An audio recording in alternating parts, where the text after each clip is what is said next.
Hey, no joke. I thought of Steve Cordasco last night just as I'm nodding off to sleep because I thought, hey, I have a tax question and I need resolution of it. I've got to call Steve. No different than the listeners of mine in Houston.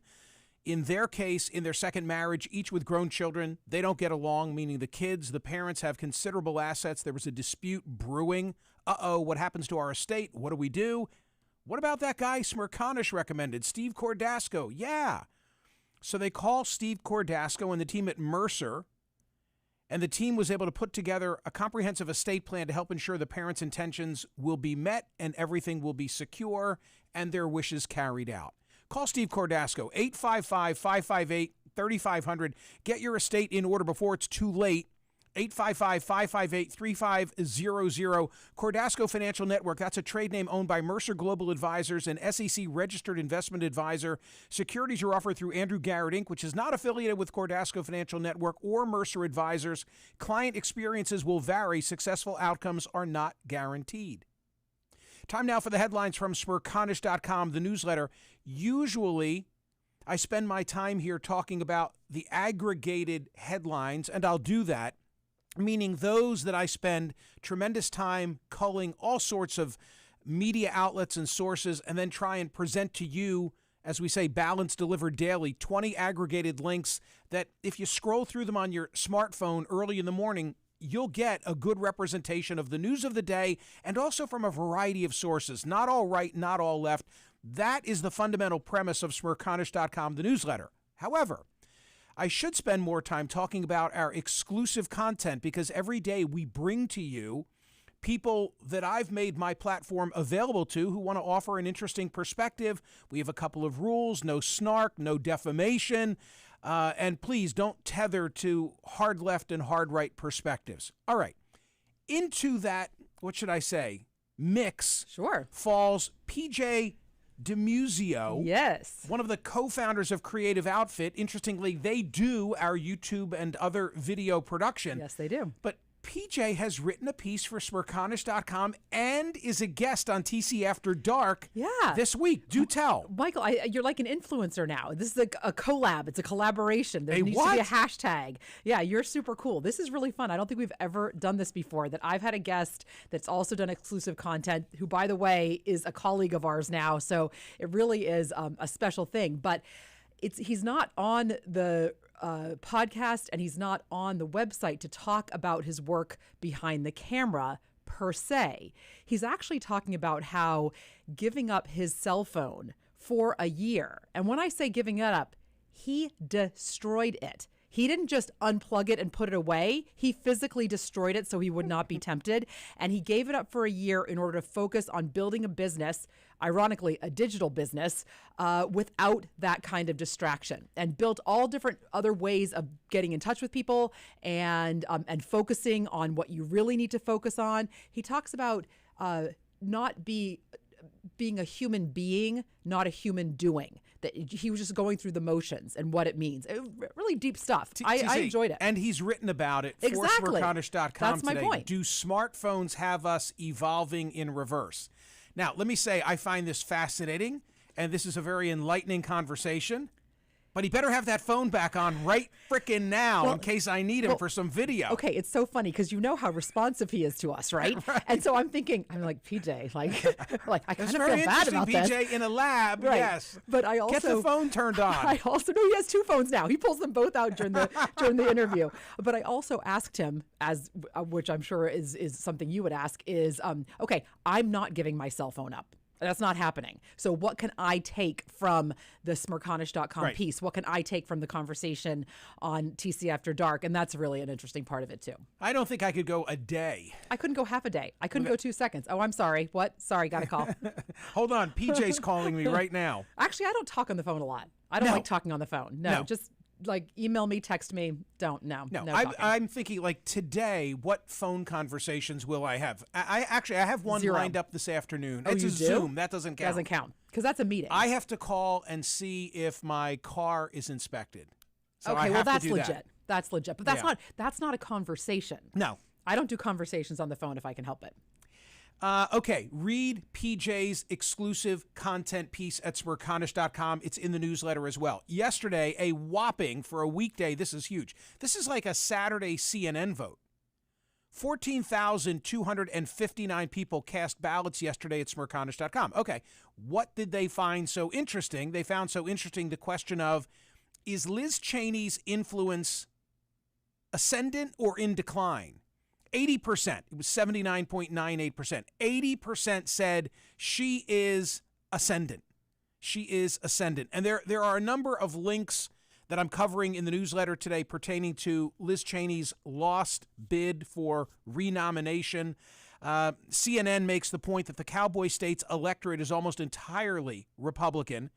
Wyoming has more than 215,000 registered Republicans compared to just 36,000 Democrats.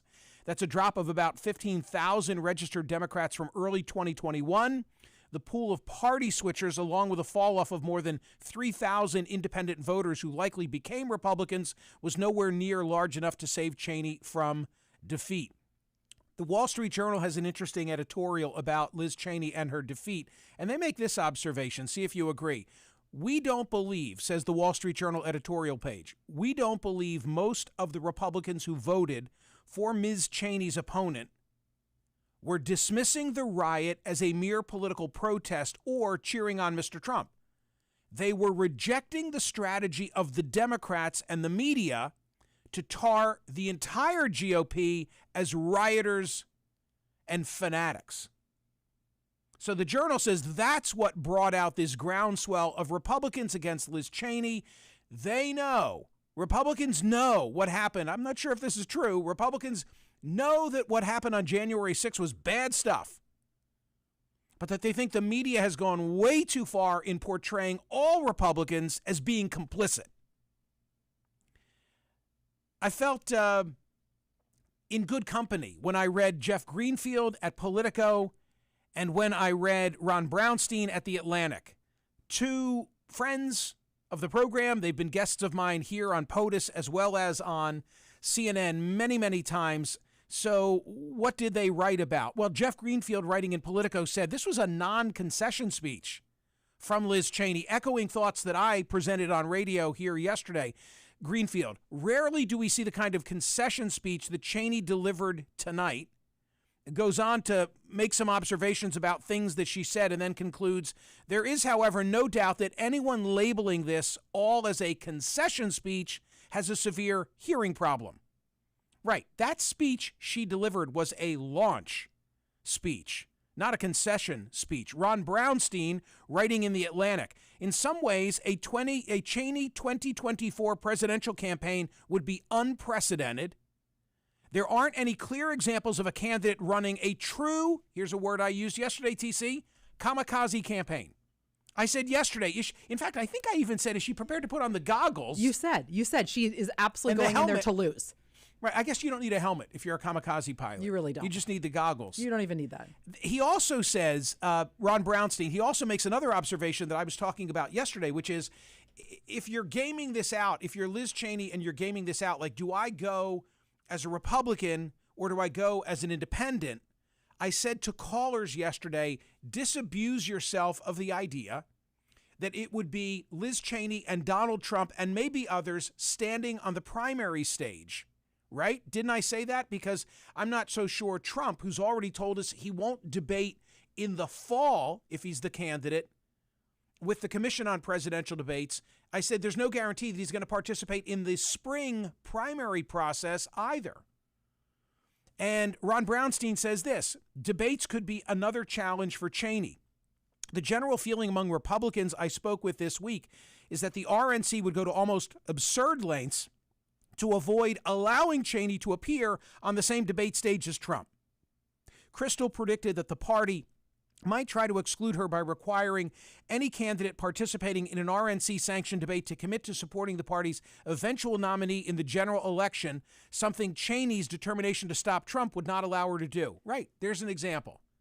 The RNC says, here's the ticket for admission to the debate stage, a pledge that you will support whomever wins the Republican nomination.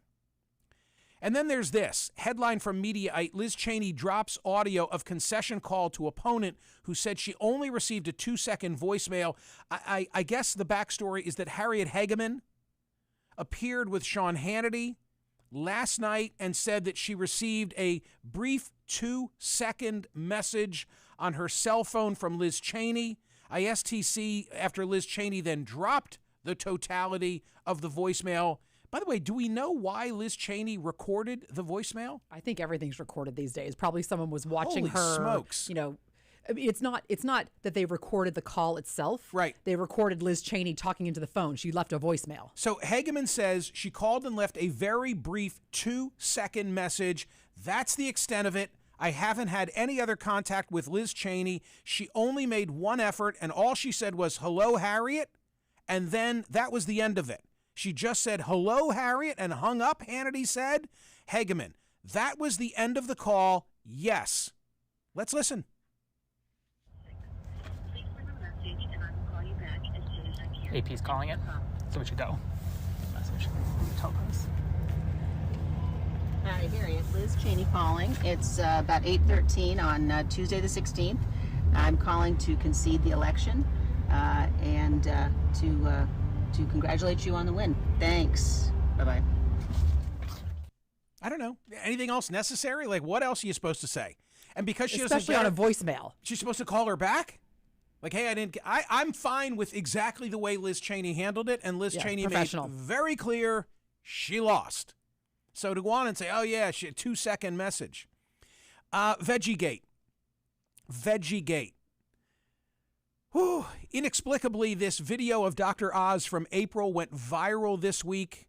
It's him shopping in we don't even know what it is. It may be a Wegmans. It may not. He mispronounced wherever it is that he was shopping. He was buying, as he describes it, crudité. You would think this is just a slow August Newsday kind of story. No, it's much bigger than that.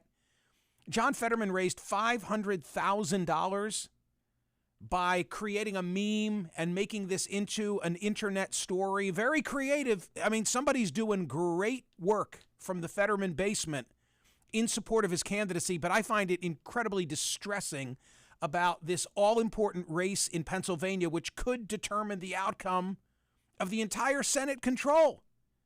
So it was this week that the video first appeared. We don't know why all of a sudden now it didn't make an impact in April. It goes viral. It features Oz in the aisle of a grocery store that he misidentifies.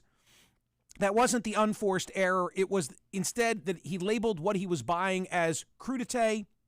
Fetterman pounces by saying, in Pennsylvania, we call that a veggie tray. So Oz now does a television interview, and he's asked about this. The part that we cut is when he's asked about where he was shopping. And I mean to fixate on it, but I just, for those watching in Pennsylvania, you know how particular many people are about their groceries. What happened with Wegmans and Wegmans? Can you explain that to them? Yeah, I was exhausted. When you're campaigning 18 hours a day, listen, I've gotten my kids' names wrong as well. I don't think that's a measure of someone's ability to lead the Commonwealth. Look, here's my takeaway from this. This is what you get when you have closed primaries, and there are 9 states, and Pennsylvania is one of them with closed primaries. Remember, Fetterman is the state's lieutenant governor, okay, defeated a field in the primary that included Congressman Connor Lamb. I've made no secret of the fact that when he came into my studio, I was immensely impressed with Connor Lamb. Lamb, lawyer, Marine, I think 3-term member of Congress. What's most significant is had twice defeated Trump-backed candidates in the state's heartland, which, why do I bring it up? Because it shows his electability, I think, in a general election. Oz narrowly defeated Dave McCormick. Dave McCormick ran the largest, if not the largest, maybe the second largest hedge fund in the world. Say what you will about the political views of Connor Lamb or of Dave McCormick, but they are individuals of accomplishment. And now, you know, instead of having 2 people who really would have been A-list combatants in a general election, that was the race that I wanted to see for the best interest of Pennsylvania. Now, instead, you've got Fetterman, who's the state's lieutenant governor, who ran without, you know, making him the Kamala Harris of Pennsylvania. right? The titular head of the state Senate ran without the support of any state senator or any Democratic legislator. Nobody. You know, he's been in Harrisburg as the lieutenant governor for 8 years, and not a single legislator was supportive of him. That ought to tell us something. And he's cast himself in the mold of what his Republican opponents are calling a professional wrestler, making a big thing out of his shorts and his hoodies and his tats. And if you watch the media in Pennsylvania, that's what this is all about. And very effective TikTok-ish type internet plays. I mean, what am I thinking of? The fact that Snooki and Little Steven from the E Street Band have been called upon to point a finger at Oz and say, you're a Jersey guy, you're not a Pennsylvanian. And by the way, he is a Jersey guy. Fetterman's right. And Oz, you know, sort of parachuted into Pennsylvania just to run for the Senate, which I resent. These are not the best two among us. And I was thinking about this last night and might talk about it more extensively on CNN this weekend, but we're a state that has sent some heavyweights to the United States Senate. Hugh Scott was the Senate Minority Leader, a Republican, who told Richard Nixon at the time of Watergate, it's time to get out. John Hines, another Pennsylvania United States Senator, you know, bucked his party to vote for the MLK holiday in the Reagan era.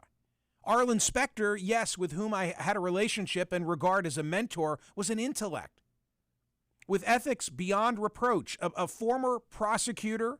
That's where he earned his stripes, who as a young prosecutor worked in support of the Warren Commission, goes on to the United States Senate, becomes the state's longest-serving United States senator, is the chair of the Senate Judiciary Committee, always, you know, stirring it up and controversial for sure, but a guy that I was always proud to have represent me. Harris Wofford. I don't want to just name Republicans. Harris Wofford. Harris Wofford was a friend of JFK, a friend of RFK, and marched with MLK from Selma to Montgomery. This is what we're talking about. Like, those shoes need to be filled. And the whole campaign now has just been reduced to a veggie tray. I presume that there are strong policy differences between Fetterman and Oz on crime and inflation and the border, fill in the blank, climate. But I have no way of knowing, because it's a campaign being run instead based solely on personality. And if you're thinking to yourself, well, don't worry, Michael, we're going to see them in the fall on the debate stage, they haven't agreed to be on any debate stage together. And as it stands now, because of the very creative advertising from Fetterman, totally lacking in any substance, he's got like an 18-point lead over Oz. No, the best candidates that we had, at least among those who put their names forth, were Lamb and McCormick. And I blame the closed primary system in part. I mean, here's good news. There's a Spotlight PA story that I linked to. It's not just Pennsylvania. We're one of 9 states that has closed primaries. We got to do a better job. Maybe it's ranked choice voting. Let's pay attention to Alaska. But there's a Spotlight PA story to which I linked at smerconish.com, where once again there's a move afoot. They got it through the Senate last time. In 2019, our state Senate voted 42-8 to advance an open primary bill. The bill failed to move in the state house, but now there's another renewed effort to try and get it through the state house so that how many of us are there in Pennsylvania? 1.3 million registered voters, but not registered as R's or D's. And look, I've told you, according to Gallup, a plurality of Americans regards themselves as I's, not as R's or D's. So what's my point? My point is, if you want a very tangible example of what I so often behind this microphone sit here and say about the problem of closed primaries, look at the PA Senate race. If you're happy with the two guys running for the United States Senate in Pennsylvania, then fine, keep closed primaries, because this is what it puts forth in terms of nominations. But if you think we could introduce a more moderate, balanced element, then open primaries are the way to go. And take a look at PA, and that's, Why get on a debate stage? Why get on a debate stage if you can sort of run the table by presenting yourself just as the everyman, in the hoodie and shorts? And by the way, you know what the response is from Dr. Oz? Dr. Oz comes back and says, until you were 50 years old, you were on your parents' dole. It's just not the way we should be making decisions about which party will control the United States Senate. Well, let me just remind everybody, today's poll question at smerconish.com is on none of the above, but instead asks, should the affidavit that gave rise to the Mar-a-Lago search warrant be made public? Should we see the affidavit? I believe no matter what comes out of Trump and his lawyers, they want to selectively show you video of elements of the search, but no matter what they say, I don't think they want that affidavit being parsed by the public. Go vote at smerconish.com. Should the affidavit that gave rise to the Mar-a-Lago search warrant be made public? Listen to TC After Dark. Read PJ's exclusive content at smerconish.com after you listen to his guest slot on TC After Dark. And we'll see you tomorrow.